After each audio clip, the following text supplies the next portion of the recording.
front so many all around the country and you kill with impunity.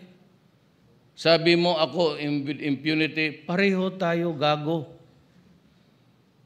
You just ambush, baski na, pulis na walang armas, pulis naglalakad, sundalo naglalakad, kumuha ng cheque o kumuha ng pera doon sa ATM nila for their combat pay, pinapatay ninyo. Tapos sabihin ninyo, impunity ako, kayo ang nag-umpisa, kumupya lang ako mga gago. Ka-inosenteng tao ko. I learned from you. When you ambush people as if they're really pig, imagine killing a 4-month-old baby just because the policemen were there, riding with the mother and the baby. How do you call that? If not impunity, was it that shit?